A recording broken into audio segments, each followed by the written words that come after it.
The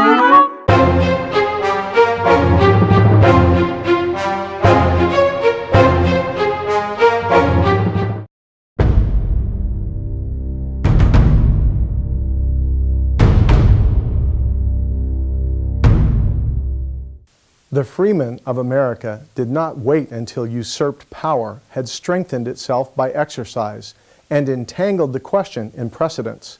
They saw all the consequences in the principle, and they avoided the consequences by denying the principle. Hello, I'm Alan Scholl, director of the Freedom Project, sponsored by the American Opinion Foundation. In this episode of our Principles of the Constitution series, we plan to tackle the topic of legislative powers and limitations. Let's start with the branches of government. Do you know which branch the founders intended to give the most authority? Was it the legislative branch, the executive branch, or the judicial branch?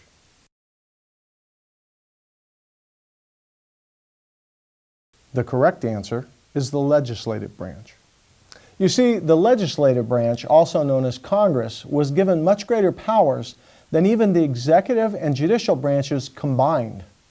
Article 1 of the Constitution describes powers of the legislature, including the making of laws and raising money through creating and collecting taxes, paying federal debts, providing for a united military, borrowing money, regulating commerce and immigration, declaring war, and overseeing the location of the federal government. It seems nearly endless, right? But despite those powers, the founders felt it was necessary to put rules and regulations on the legislature to keep from oppressing the states, the individuals, and their God-given rights. Today we often hear about the power of the president, also known as the executive branch. It is a common misconception that the president is supposed to make laws. That is the responsibility of Congress. But as you'll learn, the Founding Fathers never intended one person to solve the nation's problems. Another misconception is that the Supreme Court, otherwise known as the judicial branch, also makes laws. However, their primary responsibility is to determine the validity of laws based on the Constitution and determine cases brought before them based on that determination. The founders intentionally decided to divide and distribute the duties and power among the three branches of government, giving the main primary authority to Congress as they are elected by the people. It was John Adams, our second president, and father of our sixth president, John Quincy Adams, who said, "It is weakness rather than wickedness which renders men unfit to be trusted with unlimited power." To spread out the power even more, the legislative branch was divided into two houses.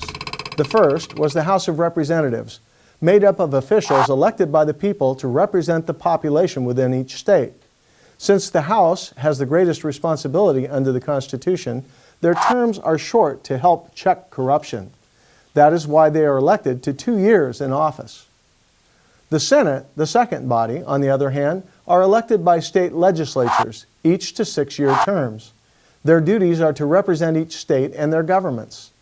This was designed so state governments would have a powerful role in checks and balances to the federal government so that it would not gain total power over the people. The Founding Fathers never intended the federal government to rule over the states or the people, but instead to work together with the states on nearly all matters. In 1913, the arrangement of the Senate changed entirely with the adoption of the 17th Amendment to the Constitution. That removed state governments from the federal lawmaking process almost entirely, essentially weakening the checks and balances of state power and state government impact on federal actions. In the Federalist Papers, a set of documents still used to properly interpret the Constitution today, James Madison warned, "If men were angels, no government would be necessary. If angels were to govern men, neither external nor internal controls on government would be necessary." You think you remember all that? Well, let's find out. Which branch of government did the founders give the most authority? Was it A, executive, B, presidential, C, judicial, or D, legislative?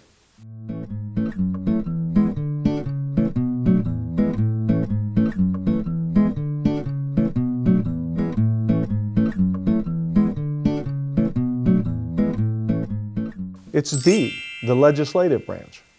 Question 2. What responsibility was Congress not given?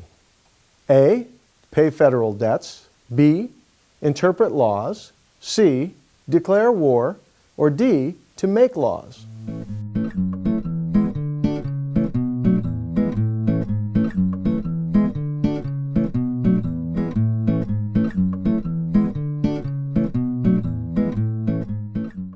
And the answer is B, to interpret laws.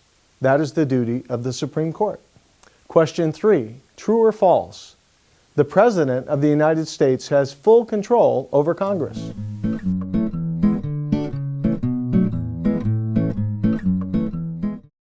False. The legislature has powers beyond the President.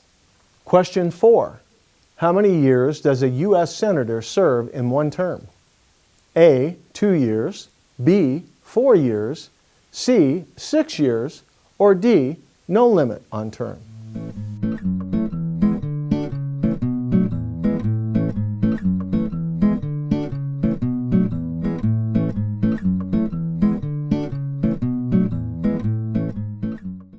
And the answer is C, 6 years.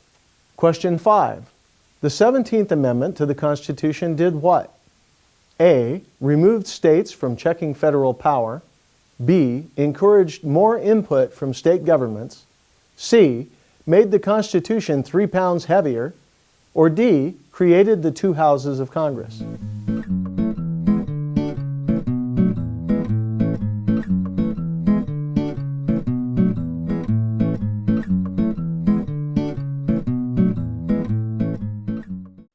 The answer is A, removed states from checking federal power.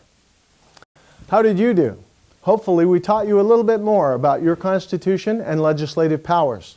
I'm Alan Scholl for the Freedom Project. Welcome home.